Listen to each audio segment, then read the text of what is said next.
दान.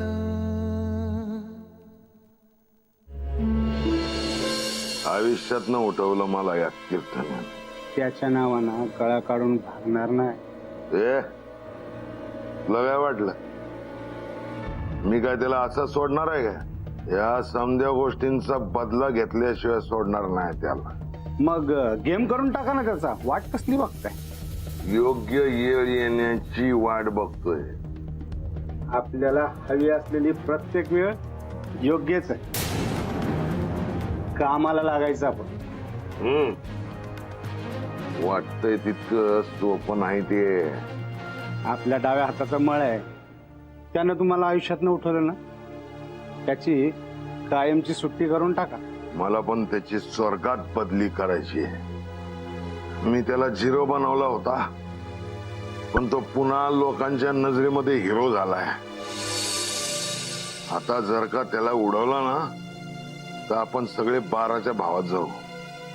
सगळे मीडियावाले, police, CID, CBI सगळे मागे लागतील आपल्या. तुम्ही बाकीची चिंता सोडा. त्याचं काय करायचं मी बघतो. त्याचं डोसकच फोडतो. ए पण चुकून आपलंच नशीब फुटलं तर? नाही फुटत हो. कीर्तनाचा गेम केला तर काय होईल? फार फार तर मीडियाले ओरडतील, बाकी लोक मेणबत्त्या लावून रॅली काढतील. आपण आपलं टेन्शन फ्री राहायचं. सरकार बघेल काय करायचं ते. हा, माझा बाजार तर ऑलरेडी उठलेला आहे. आता इतक्यात रिस्क घेऊन चालणार नाही मला. रिस्क घेतल्याशिवाय आपल्याला हवं ते करता येत नाही. वेळ पडली तर आपण अख्खं प्रकरण जिरू शकतो. आपले लय कॉन्टॅक्ट आहेत. हा बोला, मग देता त्याची सुपारी?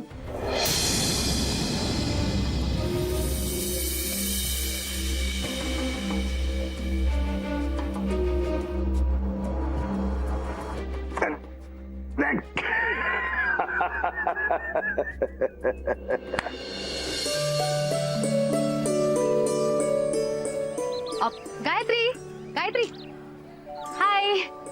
घरी चालली आहेस? अनु, आय थिंक या वेळेत आपण घरीच जातो, राईट? ग्रेट. मग एकत्रच जाऊया ना. तसंही छान गप्पा मारता येतील. खूप दिवस झाले. चाललं असतं ऍक्च्युली, पण मी पहिले लायब्ररीत जाणार आहे आणि मग घरी. So you carry on. Okay Gayatri, किती वाजलेत पाहिलंस? बंद लायब्ररीत कोणता अभ्यास करणारस? अगं, मैत्रिणीने माझ्यासाठी इम्पॉर्टंट नोट्स काढून ठेवल्यात, सो मला त्या कलेक्ट करायच्या आहेत. रिअली? नाही म्हणजे गेले 3 तास मैत्री आपल्या सोबतच होती. सो तू तिच्याकडून डिरेक्टली नोट्स घेऊ शकली असते. त्यासाठी तू आत्ता लायब्ररीत जाणारस? कोणाला उल्लू बनवतेस गायत्री? ऐक ना अनु, माझं काहीतरी काम असू शकतं ना. मी लायब्ररीत जाईन नाही तर कुठेही. तुला काही प्रॉब्लेम आहे? प्रॉब्लेम तर तुला आहे गायत्री. बघ ना, हल्ली तू माझ्याशी नीट बोलतही नाहीस. सारखी चिडचिड करतेस. मी कधी चिडले तुझ्यावर?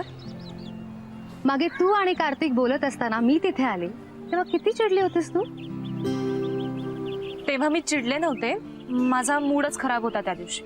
खराब नव्हता, मी आले म्हणून खराब झाला. एनिवेज, माझा मुद्दा असा होता की तू मानत नसलीस ना तरी मी तुला अजूनही माझी चांगली मैत्रीण मानते. कसं आहे नानू, मानून काहीच होत नाही अगं. मनापासून वाटावं लागतं आणि सगळ्यात महत्वाचं म्हणजे मैत्रिणीसारखं वागावं लागतं.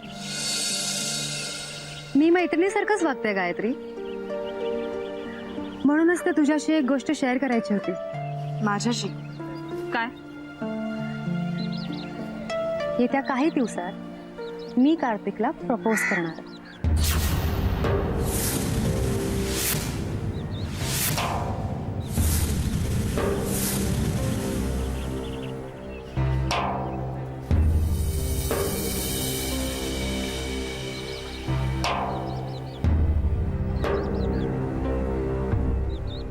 काय झालं? नाही, काय नाही. सी गायत्री, मी उगाच लपवाछपवी करणार नाही. आता एखादा मुलगा मला मनापासून आवडतो तर त्यात लपवायचं काय, राईट? आणि माझ्या मनातल्या फिलिंग्स त्याच्यापर्यंत पोहोचवायच्या असतील तर प्रपोज तर करायलाच पाहिजे ना. आणि हल्ली किती कॉम्पिटिशन आहे हे तुला माहितीच आहे. सो जर तुला काही प्रॉब्लेम असेल तर आताच सांग. अनु प्लीज, काय बोलतेस तू हे? मला काय प्रॉब्लेम असणार? तसं नाही. मागे तू आणि कार्तिक कॅम्पस मध्ये बसले असताना मी आले आणि त्याला कॉफीसाठी विचारलं तर किती चिडली होतीस तू. हे बघ गायत्री, तुला इंटरेस्ट असेल तर सांग. आफ्टर ऑल माझ्या आधी तुम्ही दोघं भेटलात. So I can totally understand. हे बघ, मी कॉलेजमध्ये प्रेम करण्यासाठी येत नाही, ओके? अभ्यास आणि डान्स याशिवाय मला कशातही इंटरेस्ट नाही. कॉलेजमध्ये सगळेच अभ्यास करायला येतात ग, पण आयुष्यात प्रेम करायला येतात. त्याचं काय? ते तुझं तू बघ. मी बघितलंय आणि ठरवलंय सुद्धा. मला माझं प्रेम सापडलंय आणि ते मिळवण्याची संधी मिळणार असेल तर ती मी इतक्या सहजासहजी सोडणार नाही.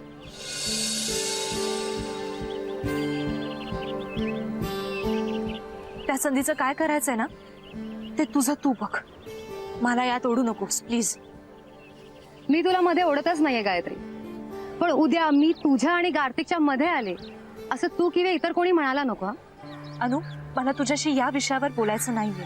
मग मी सांगते ते फक्त ऐक. कॉम्पिटिशनच्या दिवशी मी कार्तिकला प्रपोज करणार. एक संधी तुलाही देते, बघ, विचार कर. अनु, मला तुझ्याशी काहीही बोलायचं नाहीये. तू त्याला प्रपोज कर किंवा त्याच्याशी लग्न करून त्याच्याबरोबर संसार थाट. मला काहीच फरक पडत नाही. कळलं?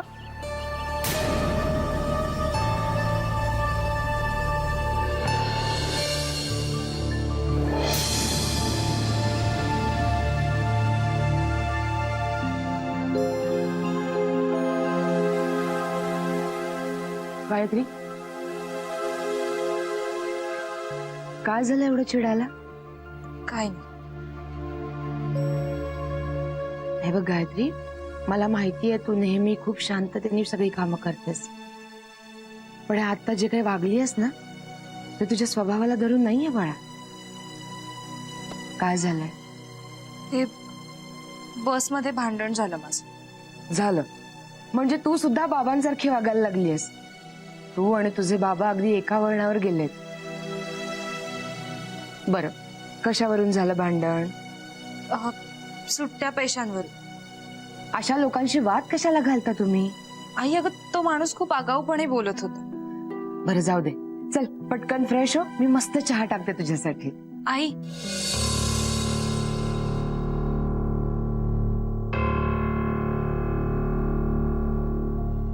थोडं बोलायचं होतं.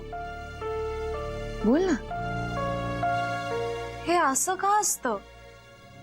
कसं? म्हणजे हे आत्ता जसं आहे तसं. म्हणजे बघ, तू स्वतःबद्दल बोलतीयस, आपल्या घराबद्दल बोलतीयस, शहराबद्दल, देशाबद्दल की जगाबद्दल, हे मला कसं कळेल? म्हणजे एखादी व्यक्ती, एखादी वस्तू आपल्याला आवडते पण ती आपल्याला मिळू शकत नाही. असं का? काय झालंय? अगं झालं काहीच नाहीये, मी स्वतःच थोडी कन्फ्युज आहे. काय झालंय ते स्पष्टपणे सांगशील का मला? आई, तुला मला सगळं स्पष्टच सांगायचंय, पण त्याआधी मला एक प्रॉमिस कर. ही गोष्ट फक्त तुझ्यात आणि माझ्यातच राहील. तू कोणालाही काहीही सांगणार नाहीस. बर. उमा, अरे वा, गायत्री पण आली.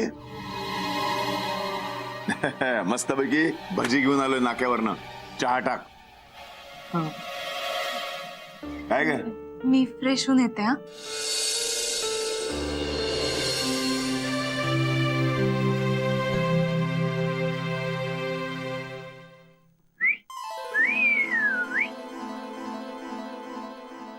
मिस गायत्री सदाशिव कीर्तने.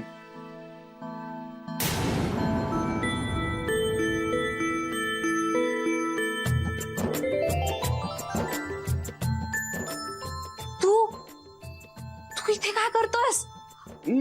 बाबांनी बघितलं तर वाट लागेल. प्लीज तू इथून जा. अगं ए जा पण म्हणते आणि दरवाजा पण लावते. हा I am sorry. Sorry, please तू जा.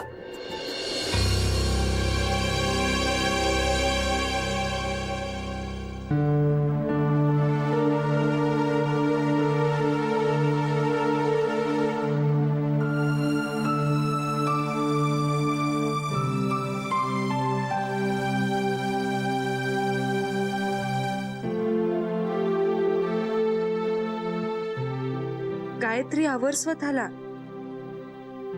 तुला त्याचे भास व्हायला लागले आणि हे असं काहीतरी करणं तुझं काम नाही.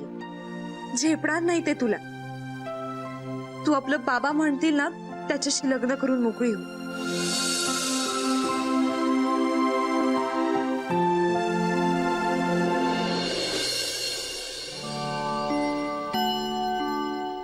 नाही, तू तर काहीही बोलायचं नाहीस. तू जर आता काही बोललीस ना तर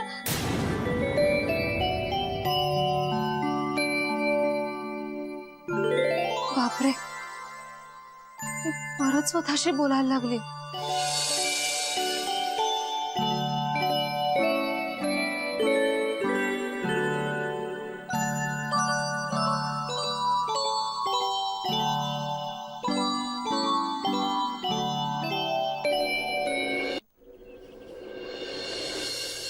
खूप झालं आता. मी गायत्रीला सांगून टाकलंय की कॉम्पिटिशनच्या शेवटच्या दिवशी मी तुला प्रपोज करणार. काय? अगं तू जरा मंद आहेस का? अरे मी तुला सपोर्ट करते कार्तिक, तू मलाच काय मंद तू बोलतो? मला अगं हे अनु सी तू जे काय करतेस ना तू का करते अनु. आय एक्सेप्ट दिस फॅक्ट की तू मला मदत करतेस. I appreciate it. बट तू हा जो काय विचारांचा समुद्र तयार करतेस ना त्याच्यात बुडशील आणि मलाही घेऊन मरशील. असं काही होणार नाही कार्तिक. डोंट वरी. देख हम दोनों को अच्छी तरह से तैरना आता है, सो डोंट वरी. डोंट वरी. तू अनु प्लीज ट्राय टू अंडरस्टँड. तू करायला जाशील एक आणि काहीतरी भलतंच व्हायचं. मी अनुभव घेतला आता, मला माहितीये. कार्तिक बिलीव्ह मी. हे बघ तुला जे हवंय तेच होणार. Trust me. सी अनु I do trust you but तिचा माझ्यावरचा विश्वास उडाला तर मग काय करू मी, मला सांग. हे बघ कार्तिक असं काही होणार नाही. उलट ती तुझ्या आणखी जवळ येईल. कशी? हे बघ आता जर तिला असं वाटलं की तुला मिळवण्याच्या कॉम्पिटिशन मध्ये ती एकटीच आहे तर ती हळूहळू तुझ्या जवळ येईल. म्हणजे तिला तुझी काही किंमतच राहणार नाही. राईट. पण जर तिला हे समजलं की मी तिची कॉम्पिटिटर आहे तर ती पटपट तुझ्या जवळ येईल. अगं इतके दिवस तिने माझ्याकडे ढुंकूनही बघितलं नाही आणि आता ती एकदम कशी काय माझ्या मागे धावेल? हेच तर तुम्हा मुलांना कळत नाही. काय? हे बघ कुठल्याही लव्ह स्टोरी मध्ये ना आधी मुलं मुलींच्या मागे जातात आणि मग हळूहळू मुलींना त्याची सवय होते. मग त्याच मुली त्या मुलांच्या मागे लागतात. समजलं? आणि आता तुझ्या लव्ह स्टोरी मध्ये ती तुझ्या जवळ येण्याचा प्रवास सुरू झालाय. सुरू झालाय म्हणते. गायत्रीचा फोन आहे. माझीच कृपा आहे. मगाशी मी तिला जी काही चावी दिली ना त्याचा परिणाम आहे हा. पण आता काय करू? आता उचल. बघत काय बसलं? उचल उचल बोल.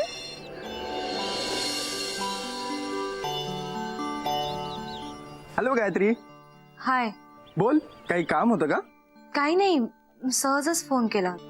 सहज फोन केला? दिवस बदलतायत. नाही, ऍक्च्युली माझं काम होतं तुझ्याकडे. जे काही काम असेल ना ते झालंच म्हणून समज. बोल. ते हा बोल बोल. कॉस्ट्युम्स बद्दल बोलायचं होतं. कॉस्ट्युम्स? कसले कॉस्ट्युम? अरे आपण डान्स कॉम्पिटिशन मध्ये पार्टिसिपेट करतोय आणि त्याचे कॉस्ट्युम्स तू डिझाईन करतोयस. विसरलास का? हो ऍक्च्युली तुझ्याशी बोलायला लागलो ना की मी सगळ्या गोष्टी विसरतो. बर, आता विसरायच्या आत सांग की कॉस्ट्युम्स कधीपर्यंत येणार आहेत? तुला किमोने विचारायला सांगितलं का? हा म्हणजे तसं आमच्यात बोलणं झालं होतं. पण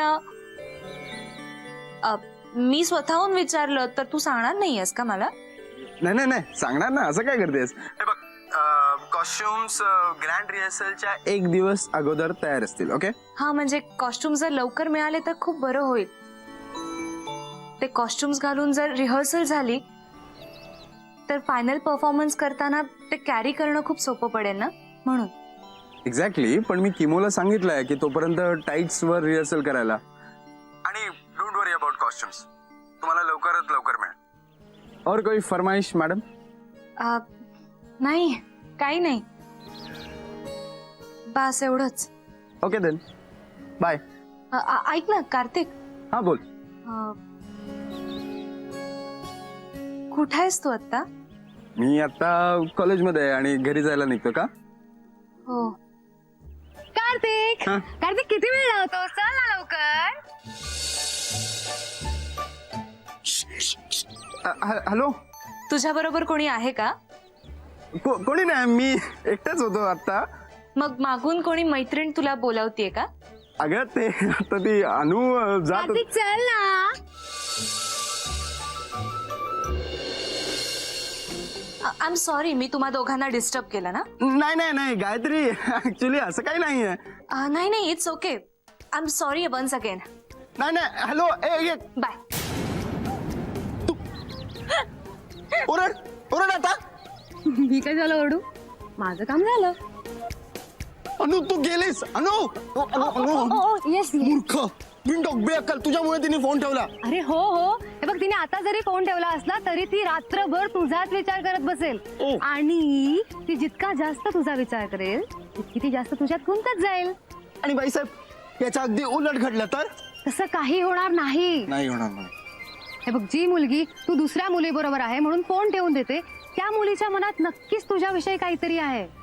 आणि जोपर्यंत तिला इन्सिक्युअर वाटत नाही ना, तोपर्यंत ती कधीच स्वतःहून तुझ्याकडे येणार नाही. सी अनु, आय अग्री, पण तू मदतीच्या नावाखाली हे असंच ताणत राहिली ना तर ती मला आयुष्यात कधी मिळणार नाही. कार्तिक, लव्ह स्टोरीचा rule number 1, always be positive. I am positive. Anyways, आणखी एक म्हणजे या सगळ्या टायमिंगला खूप महत्व आहे. म्हणजे मी तुझ्यावर प्रेम करते, सतत तुझ्या बरोबर असते, हा आपल्या दृष्टीने एक फुगा आहे. हा फुगा आपण अशा टायमिंगला फोडायचा की त्यावेळी गायत्री डायरेक्ट तुझ्या गळ्यात पडली पाहिजे.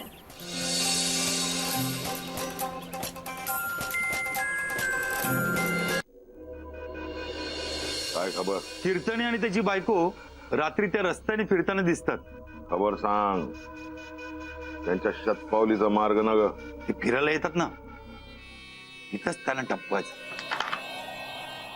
न ग, घरापासून लांब मारा त्याला. शेवटचं पाण्याचं घोट पण भेटता कामा नये. ठीक आहे. आणखीन एक गोष्ट लक्षात ठेवायची, गोळी बरोबर डोळ्याच्या मधोमध लागायला पाहिजे. एका गोळीत खेळ खल्लास व्हायला पाहिजे, नाहीतर मग जखमी झाला, दवाखान्यात नेला, काहीतरी चिमिटकार झाला आणि तो वाचला, असलं होतं कामा नये. तुम्ही एकदम डोंट वरी. आपली गोळी लागली ना की डायरेक्ट ढगात. त्यासाठी गोळी योग्य जागी लागायला पाहिजे, कळलं काय? कोणाला तरी मारायची तुमची पहिलीच वेळ असेल, आपली नाही. आजपर्यंत आपला नेम कधीच चुकला नाही. तसाच तो यावेळी बी चुकू नका, नाहीतर आपण सगळेच 12च्या भावात जाऊ. आणि जर का गेम बराबर वाजला तर दिवाळी सारखं फटाक फोडीन मी.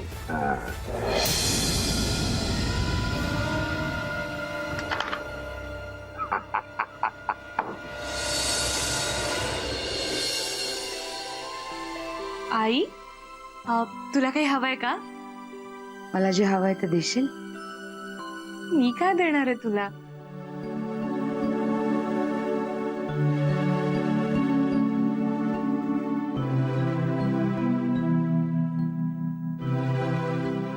मी आता इथे जे न्यायला आली आहे ते. तुम्हाला सांगितलं नाहीस तर मग मला कसं कळेल? एका प्रश्नाचं उत्तर हवंय. अगं मग विचार ना. कोण आहे तो मुलगा?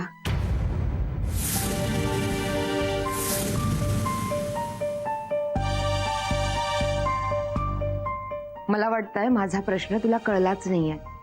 कोण आहे तो मुलगा? आई अगं जाऊ दे ना. म्हणजे मला त्याच्याबद्दल काय वाटतं हेच मला अजून कळलं नाही.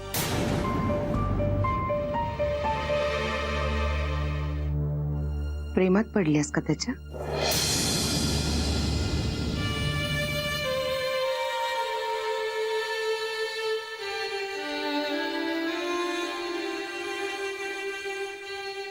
प्रेमात पडणं म्हणजे नक्की काय हेच माहित नाही आई मला.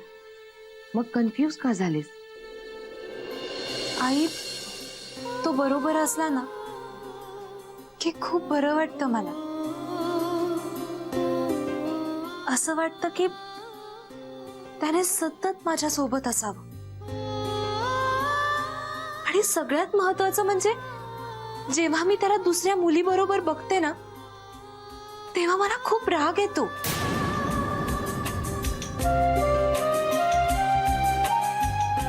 ही सगळी प्रेमाची लक्षणं आहेत गायत्री. पण गायत्री, आपल्या घरातलं वातावरण. हो आई, मी घरातून कोणाचा हात धरून जाणार आहे हे फक्त आणि फक्त बाबाच ठरवते. आणि हाच विचार मनात धरून मी लहानाची मोठी झाली. आणि यात मला कुठलाच प्रॉब्लेम नाही. कसा आहे तो मुलगा? नाही म्हणजे बाबांना आवडेल? माहित नाही. तुला आवडतो का?